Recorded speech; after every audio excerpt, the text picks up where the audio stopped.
आजच्या मननाकरिता आपण आपले अंतःकरण परमेश्वराच्या वचनाकडे आपण लावूया. त्याच्या गौरवासाठी आणि त्याची स्तुती व्हावी म्हणून आपण स्तोत्र 16 याकडे आपण आपलं लक्ष वेधूया. दाविदाचं स्तोत्र 16 त्यातून काही गोष्टी आपण पाहणार आहोत. स्तोत्र 16 मी तुमच्यासाठी वाचत आहे. हे देवा, माझे रक्षण कर, कारण मी तुझा आश्रय धरला आहे. मी परमेश्वराला म्हटले, तूच माझा प्रभू आहेस. तुझ्या परतपरे मला सुख नाही. पृथ्वीवरील पवित्र जन हेच श्रेष्ठ आहेत. त्यांच्या ठाई माझा सगळा संतोष आहे. जे परमेश्वराला सोडून अन्य देवताच्या भजनी लागतात, त्यांना पुष्कळ दुःखे होतील. ते रक्तमय पेय अर्पण करतात, तशी मी अर्पण करणार नाही. मी त्यांच्या दैवतांची नावे उच्चारणार ही नाही. परमेश्वर माझ्या वतनाचा व प्यालाचा वाटा आहे. माझा वाटा सांभाळणारा तूच आहेस. माझ्यासाठी मापनसूत्रे रमणीय स्थानी पडली आहेत. माझे वतन माझ्या मनाजोगे आहे. परमेश्वराने मला बोध केला आहे, त्याचा मी धन्यवाद करतो. माझे अंतर्यामही मला रात्री शिक्षण देते. मी आपल्या पुढे परमेश्वराला नित्य ठेवले आहे. तो माझ्या उजवीकडे आहे, म्हणून मी ढळणार नाही. म्हणून माझे हृदय आनंदित झाले आहे, माझा आत्मा उल्हासतो. माझा देहही सुरक्षित राहतो, कारण तू माझा जीव अधोलोकात राहू देणार नाहीस. तू आपल्या भक्तास कुजण्याचा अनुभव येऊ देणार नाहीस. जीवनाचा मार्ग तू मला दाखवशील. तुझ्या सानिध्यात पूर्ण आनंद आहे. तुझ्या उजव्या हातात सौख्य सदोदित आहे.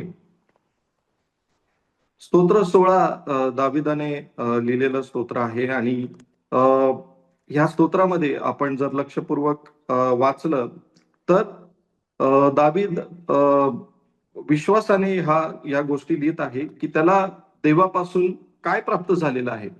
आणि आज सकाळच्या समयी आपण मनन करत असताना आपण देखील आपलं अंतःकरण या स्तोत्रामध्ये आपण लावावं.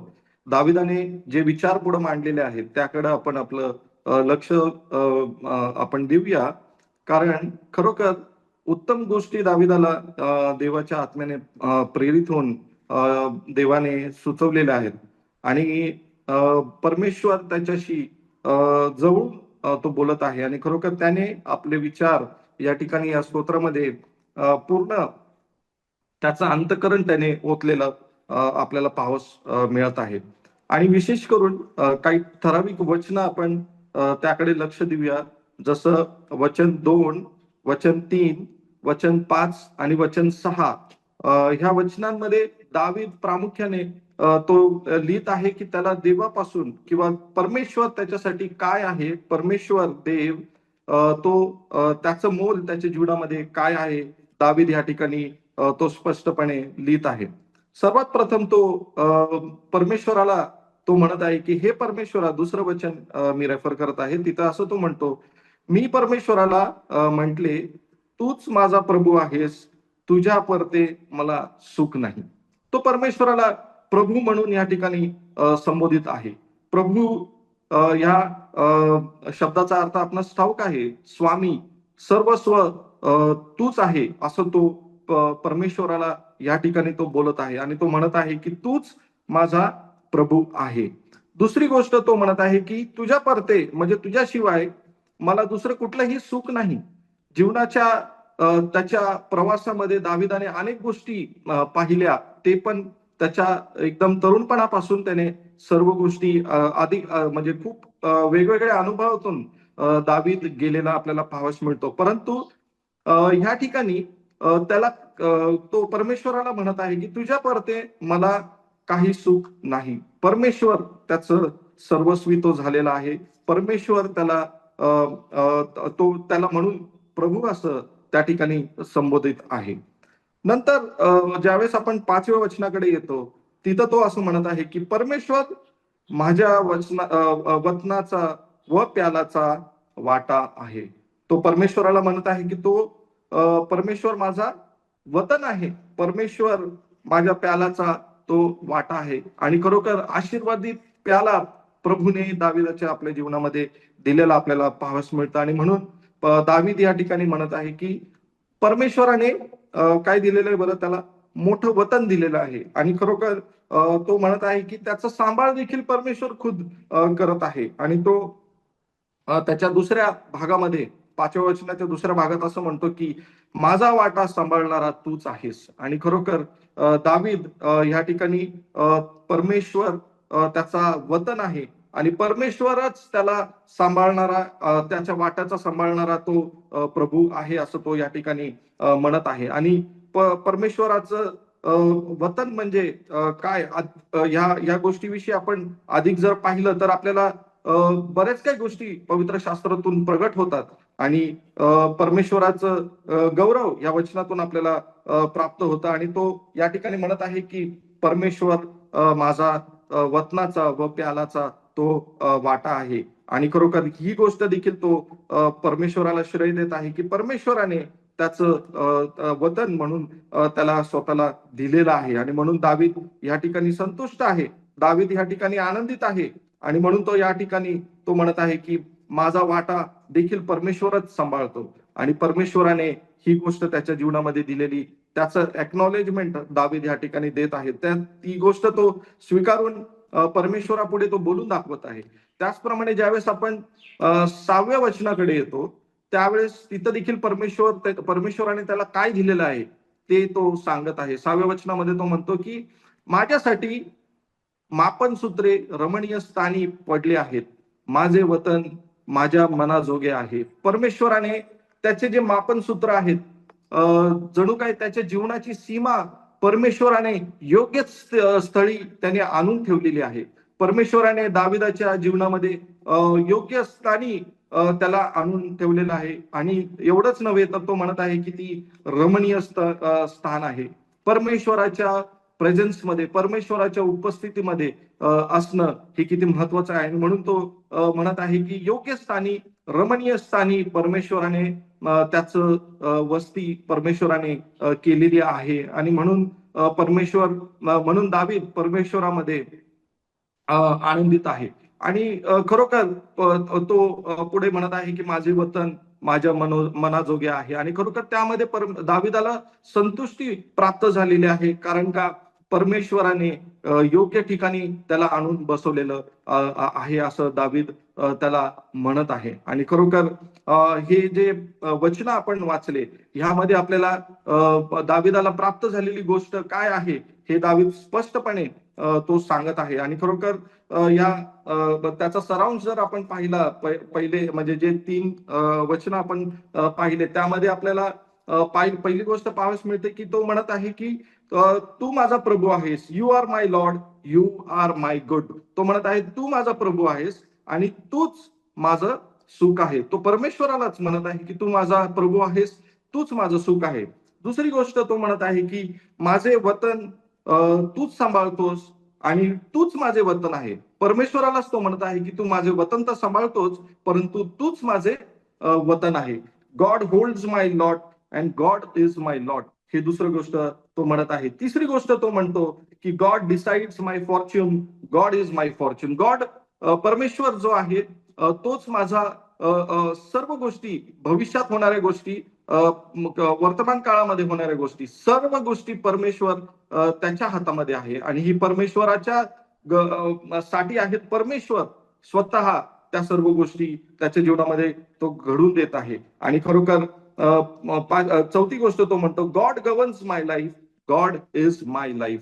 परमेश्वर त्याच्या जीवनाचा तो प्रभू आहे, तो सर्वस्वी तो आहे, प्रभू आहे. आणि म्हणून तो सर्व श्रेय, तो सर्व गोष्टीचं श्रेय परमेश्वराला तो देत आहे असं आपल्याला ह्या वचनांमध्ये पाहावयास मिळतं. परंतु ज्यावेळेस स्तोत्राचं सुरुवात आपण जर पाहिली तर आपल्याला दावीद त्या ठिकाणी एका प्रार्थनेने तो सुरुवात करत आहे. आणि ती प्रार्थना काय आहे बरं? तो म्हणत आहे की हे देवा माझे रक्षण कर, कारण मी तुझा आश्रय धरलेला आहे. तो का बरं ह्या ठिकाणी रक्षणाची अपेक्षा करत आहे? परमेश्वराला तो या स्तोत्राच्या सुरुवातीला तो का बरं प्रार्थनेने तो सुरुवात करत आहे? कारण का कुठंतरी धोका आहे. आणि तो धोका आपल्याला 4थ्या वचनामध्ये विशेष करून पाहावयास मिळतो. तो धोका काय आहे बरं? जे परमेश्वराला सोडून अन्य देवतांच्या भजनी लागतात त्यांना पुष्कळ दुःखे होतील. ते रक्तमय पेय अर्पण करतात, तशी मी अर्पण करणार नाही. मी त्यांच्या दैवतांचे नावेही उच्चारणार नाही. दाविदाला हा इस्रायल लोकांच्या जीवनामध्ये विशेष करून हा मोठा धोका त्याने देखील पाहिलेला, जवळून पाहिलेला आहे. ज्यावेळेस इस्रायल लोक परमेश्वराला सोडून अन्य देवतांची भक्ती ते करू लागतात आणि खरोखर त्यामुळे दावीद ह्या ठिकाणी ती प्रार्थना तो करत आहे की हे देवा माझे रक्षण कर. आणि कुठला तो धोका आहे? तो धोका 4थ्या वचनामध्ये, जे अन्य देवतांची सेवा करतात, त्यांच्या भजनी ते लागतात, त्यांच्यासाठी पुष्कळ दुःखे देवाने ठेवलेली आहेत. आणि म्हणून हा धोका आपल्या जीवनामध्ये देखील आहे. ह्या प्रवासामध्ये आपण ज्यावेळेस चालत आहोत, तर ह्या उत्तम गोष्टी परमेश्वराने आपल्याला दिलेल्या आहेत. परमेश्वर सर्वस्वी आपला तो झालेला आहे. त्याने आपल्याला त्याचा प्रभू म्हणून आपल्याला त्याने स्वीकारलेला आहे. तो स्वतः आपला प्रभू आहे. तो दाविदाप्रमाणे आपण देखील म्हणतो की तुझ्या परते मला दुसरं कुठलं सुख नाही. परमेश्वर माझं वतन झालेलं आहे. परमेश्वर माझा वाटा झालेला आहे. माझे मापन सूत्र देखील त्याने रमणीय स्थळी आणून ठेवलेले आहेत. आणि या सर्व चांगल्या गोष्टी आपल्या भोवती असताना, आपल्याला माहित असताना देखील जो धोका 4थ्या वचनामध्ये दाविदाने आपल्याला दाखवलेला आहे, तो धोका आपल्या देखील जीवनामध्ये आहे. आणि म्हणून तो प्रार्थनेने तो सुरुवात करत आहे की माझं रक्षण तू कर. आणि कशापासून? तर अन्य जे जे काही गोष्ट परमेश्वरा व्यतिरिक्त आहेत, त्या सर्व गोष्टी आपल्यासाठी देखील मूर्तीपूजा आहे. आणि म्हणून परमेश्वराला सोडून, परमेश्वराच्या इच्छेप्रमाणे न करणं किंवा त्याच्या विरोधात जाऊन कुठल्या गोष्टी करणं, तो धोका आज देखील आपल्या जीवनामध्ये आहे. आणि म्हणून या सर्व चांगल्या गोष्टी जे दावीद परमेश्वराविषयी तो बोलत आहे, जे त्याला प्राप्त झालेला आहे, परमेश्वर खुद त्याला प्राप्त झालेला आहे. परंतु हा मोठा धोका त्याच्या जीवनामध्ये त्याने देखील जवळून पाहिलेला आहे. आणि म्हणून तो त्याप्रमाणे प्रार्थनेने या स्तोत्राला तो सुरुवात करत आहे. आणि या धोक्यापासून आपल्याला देखील सांभाळण्याची गरज आहे. आणि ज्यावेळेस आपण दावीद या धोक्याविषयी बोलतो, त्याचं उत्तर देखील दावीदाला परमेश्वराच्या वचनातून त्याला प्राप्त झालेलं आपल्याला पाहावयास मिळतं. ज्यावेळेस आपण 7व्या वचनाकडे येतो, 7व्या वचनामध्ये परमेश्वर स्वतः त्याचा काउन्सिल झालेला आहे. परमेश्वर त्याला बोध करणारा झालेला असा परमेश्वर झालेला आहे. आणि म्हणून तो म्हणतो 7व्या वचनामध्ये, परमेश्वराने मला बोध केला आहे, त्याचं मी धन्यवाद करतो. माझे अंतर्याम मला रात्री शिक्षण देते. परमेश्वर स्वतः त्याचं बोध करणारा परमेश्वर झालेला आहे. त्याला शिकवणारा तो परमेश्वर झालेला आहे. आणि म्हणून त्याबद्दल तो धन्यवाद करत आहे. आणि रात्री त्याचा अंतर्याम त्याला शिक्षण देते, असं तो त्या ठिकाणी म्हणत आहे. आणि ह्या समस्याचं, म्हणजे जे 4थ्या वचनामध्ये जो धोका आपल्या देखील जीवनामध्ये आहे, त्याचं उत्तर त्याला परमेश्वराच्या काउन्सिलमुळं, परमेश्वराच्या बोधामुळं, परमेश्वराच्या मार्गदर्शनामुळे त्याला प्राप्त झालेला आहे. आणि त्याचं उत्तर तो 8व्या वचनामध्ये दाविदाला प्राप्त झालेलं आहे. तिथं असं म्हटलेलं आहे, मी आपल्या पुढे परमेश्वराला नित्य ठेवले आहे. तो माझ्या उजवीकडे आहे, म्हणून मी ढळणार नाही. दावीद म्हणतो की मी नित्य परमेश्वराला माझ्या पुढे ठेवलेला आहे. आणि जीवनाच्या या प्रवासामध्ये परमेश्वर आपल्या पुढे असणं गरजेचं आहे. आणि परमेश्वर आपल्या उजव्या हाताकडे असणं गरजेचं आहे. परमेश्वर पुढे का बरं? येणाऱ्या प्रत्येक गोष्टीपासून, संकटापासून, कुठल्याही गोष्टीपासून परमेश्वर संरक्षण करतो. आणि म्हणून परमेश्वर दावीद ह्याप्रमाणे तो म्हणत आहे की परमेश्वराला मी नित्य आपल्या पुढे ठेवलेलं आहे. परमेश्वर मागे नाही, परमेश्वर डाव्या बाजूला नाही, तर परमेश्वर नित्य त्याच्या पुढे राहिलेला आपल्याला पाहावयास मिळतं. आणि दाविदाने तसं होऊ दिलेलं आहे त्याच्या जीवनामध्ये. तो कधीही स्वतःला त्याने पुढे आणलेलं नाही, तर परमेश्वराला त्याने नित्य पुढे ठेवलेला आहे. आणि म्हणून तो काय म्हणतो बरं?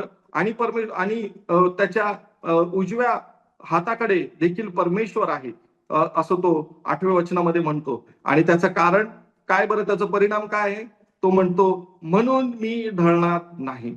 दावीद या ठिकाणी दाविदाला तिथे होप मिळालेला आहे. दाविदाला या ठिकाणी एक मोठी आशा मिळालेली आहे परमेश्वरामध्ये, की परमेश्वराला जर मी नित्य माझ्या पुढे ठेवलेला आहे, परमेश्वराला जर परमेश्वर माझ्या उजव्या हाताकडे जर आहे तर मी कधीही ढळणार नाही, हे आश्वासन दाविदाला प्राप्त झालेलं आहे. आणि खरोखर दावीद या ठिकाणी पुढे ह्या गोष्टीमुळे काय झालेलं आहे बरं, तो आनंदित झालेला आहे. 9व्या वचनामध्ये तो म्हणतो की जर तू माझी ढाल झाली आहेस, तर 9व्या वचनामध्ये तो सुरुवातीला म्हणतो, म्हणून माझे हृदय आनंदित झाले आहे, माझा आत्मा उल्हासतो, माझा देहही सुरक्षित राहतो. दावीद या ठिकाणी अद्भुतरित्या परमेश्वराची तो स्तुती करत आहे, तो आनंदित झालेला आहे. का बरं?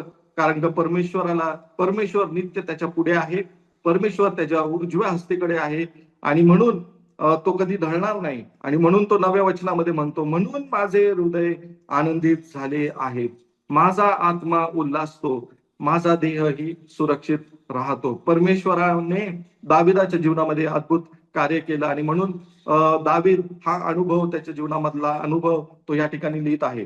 नंतर पुढे ज्यावेळेस आपण येतो त्यावेळेस 10व्या वचनामध्ये तो असं म्हणत आहे की 10 आणि 11 वचन हे फार महत्वाचं आहे, जिथे तो म्हणतो की कारण तू माझा जीव अधोलोकात राहू देणार नाहीस, तू आपल्या भक्तास कुजण्याचा अनुभव येऊ देणार नाहीस, जीवनाचा मार्ग तू मला दाखवशील, तुझ्या सानिध्यात पूर्ण आनंद आहे, तुझ्या तुझ्या उजव्या हातात सौख्य सदोदित आहे. दावीद या ठिकाणी परमेश्वराचं गौरव तो करत आहे आणि खरोखर 10व्या वचनामध्ये ज्यावेळेस तो या सर्व अनुभवातून तो जातो, दावीद 9व्या 10व्या आणि 11 वचनामध्ये तो हर्षित झालेला आहे आणि तो या विश्वासाने तो म्हणत आहे की माझा जीव तो अधोलोकात राहू देणार नाहीस. परंतु 11व्या वचनाचा सुरुवात जर आपण पाहिली की तिथं म्हणतो तो जीवनाचा मार्ग तू मला दाखवशील. आणि खरोखर परमेश्वराने दाविदाला ही गोष्ट प्रगट केली की जीवनाचा मार्ग केवळ आणि केवळ त्याच्याकडे आहे, जीवनाचा मार्ग केवळ आणि केवळ प्रभू येशू ख्रिस्तामध्ये आहे. आणि हीच गोष्ट, हेच रेफरन्स वाचून पेत्राने ज्यावेळेस पहिली मंडळी स्थापन केली त्यावेळेस आपल्याला हे रेफरन्स घेतलेलं आपल्याला पाहावयास मिळतं. पटकन आपण प्रेषितांचे कृत्य याचा 2रा अध्यायाकडे आपण जाऊया. तिथं दाविदाने का बरं ख्रिस्ताकडे बोट दाखवलं किंवा ख्रिस्ताकडे आपली दृष्टी त्यांनी लावलेली ते आपल्याला पाहावयास मिळतं. कारण का दाविदाला प्रभूच्या आत्म्याने त्याप्रमाणे चालवलेलं आपल्याला पाहावयास मिळतं. 25 पासून पटापट आपण जर पुढे वाचलं तर तिथं असं म्हटलेलं आहे, दावीद त्याविषयी असं म्हणतो, मी परमेश्वराला आपल्या पुढे नित्य पाहिले आहे, मी ढळू नये म्हणून तो माझ्या उजवीकडे आहे, म्हणून माझे हृदय आनंदित व माझे जीभ उल्हासित झाली आणि माझा देहही आशेवर राहील, कारण तू माझा जीव अधोलोकात राहू देणार नाहीस व आपल्या पवित्र पुरुषाला कुजण्याचा अनुभव येऊ देणार नाहीस, जीवनाचे मार्ग तुम्हाला कळविले आहे, तू आपल्या सुरक्षतेने मला हर्षित करशील. बंधुजन हो, कुलाधिपती दावीद ह्याविषयी मी तुमच्या बरोबर प्रशस्तपणे बोलतो. तो मरण पावला, पुरला गेला व त्याची कबर आजपर्यंत आपल्यामध्ये आहे. तो संदेष्टा होता आणि त्याला ठाऊक होते की देव शपथ वाहून त्याला म्हणाला, देहाप्रमाणे तुझ्या संततीला एकाला म्हणजे ख्रिस्ताला तुझ्या राजसनावर बसण्यासाठी मी उठवीन. याचे पूर्वज्ञान 31वं वचन महत्वाचं आहे. तिथं दाविदाविषयी म्हटलेलं आहे की याचे पूर्वज्ञान असल्यामुळे तो ख्रिस्ताच्या पुनरुत्थानाविषयी असे बोलला की त्याला अधोलोकात सोडून दिले नाही व त्याच्या देहाला कुजण्याचा अनुभव आला नाही. आणि हे दाविदाला मोठं प्रगटीकरण त्या 16व्या स्तोत्रामध्ये परमेश्वराने दिलं. आणि खरोखर याचा परिणाम काय झाला, ज्यावेळेस पेत्राने हे भाषण ह्या भाषणामध्ये 16व्या स्तोत्राचा उल्लेख ज्यावेळेस केला तर त्याचा परिणाम बघा. तो विशेष करून इस्रायल जे लोक त्या ठिकाणी होते, इस्रायली जे लोक होते त्यांच्याविषयी तो पेत्र त्या ठिकाणी बोलत होता. आणि त्याचा परिणाम काय झाला, 37चं वचन, हे ऐकून त्यांच्या अंतःकरणास चुटपुट लागली आणि ते पेत्र व इतर प्रेषितांना म्हणू लागले, बंधुजनो आम्ही काय करावे. त्यांच्या जीवनामध्ये अद्भुत ह्या स्तोत्राचं कार्य झालेलं आपल्याला पाहावयास मिळतं. कारण का दाविदाने जवळून परमेश्वराचा अनुभव दाविदाने पाहिलेला आहे आणि खरोखर परमेश्वर दाविदासाठी काय आहे ही गोष्ट त्याने ह्या ठिकाणी दाखवलेली आहे. आणि म्हणून जशी त्यांच्या अंतःकरणामध्ये चुटपुट लागली की आम्ही काय करावं, हे दाविदाने या ठिकाणी दाखवलेलं आपल्याला पाहावयास मिळतं.